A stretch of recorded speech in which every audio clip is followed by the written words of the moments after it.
بسم الله الرحمن الرحيم واعبدوا الله ولا تشركوا به شيئا وبالوالدين إحسانا وبذي القربى واليتامى والمساكين والجار ذي القربى والجار الجنب والصاحب بالجنب وابن السبيل وما ملكت أيمانكم إن الله لا يحب من كان مختالا فخورا۔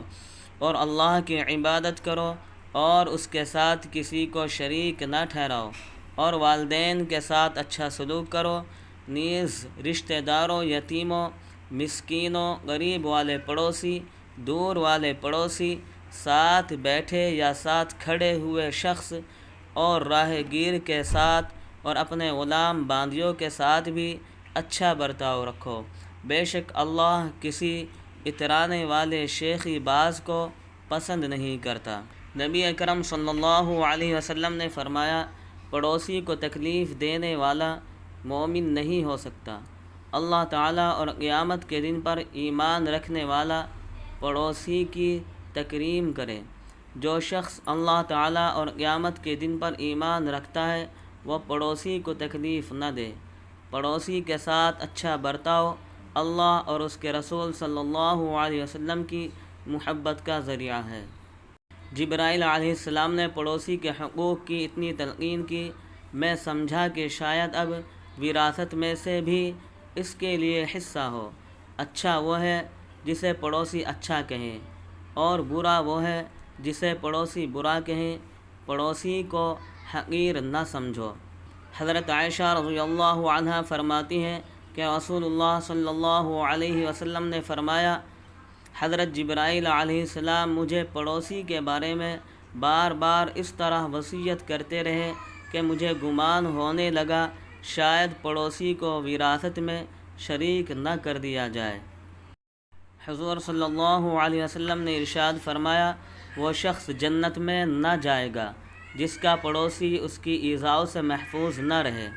پڑوسی کے حقوق کے بارے میں حضور اکرم صلی اللہ علیہ وسلم نے بہت اہمیت اور خصوصیت کے ساتھ ہدایت دی، مگر آج کل ہم اس معاملے میں شاید سب چیزوں سے زیادہ غافل ہیں اور اپنے ساتھ رہنے والے کے حقوق میں کوتاہی کے مرتکب ہیں۔ اپنے پڑوسی کو تکلیف سے بچانا ہر ایک مسلمان کا فریضہ ہے۔ عام طور پر دیکھنے میں آتا ہے کہ اپنے گھر کا نکالا ہوا کوڑا کرکٹ دوسرے کے گھر کے سامنے ڈال دیا جاتا ہے۔ اپنے مکان کی تعمیر و تزئین ایسی کی جاتی ہے ہمسائے کو اس سے بے پردگی اور کم مائنگی کا احساس ہوتا ہے۔ یہ تعمیر وغیرہ تو مناسب ہے، مگر وقت بے وقت چھتوں یا کھڑکیوں کے سامنے آ کر تاک جھانک کر کے دوسروں کو اذیت میں مبتلا کرتے ہیں۔ اسی طرح اپنے گھر میں ریکارڈنگ شور شغب ایسا کرتے ہیں کہ ہمسایہ پریشان ہوتا رہے۔ بلکہ کبھی ایسا بھی ہوتا ہے کہ پڑوس کے گھر میں کوئی بیمار یا کوئی امتحان کی تیاری کے لیے پڑھ رہا ہے، مگر ہمارا شور و غل، کھیل کود، گانا بجانا اس انداز سے جاری ہے کہ دوسرے کے کام میں اور آرام میں خلل آ رہا ہے، اور اس طرح کے بہت سے معاملات ہیں اس حدیث مبارک کے خلاف نظر آتے ہیں، مگر ہم اس کی کچھ پرواہ نہیں کرتے، اس کو دینداری ہی کا کوئی حصہ نہیں سمجھتے۔ حدیث بالا کی روشنی میں اپنے ان اعمال کی اصلاح کر لینی چاہیے۔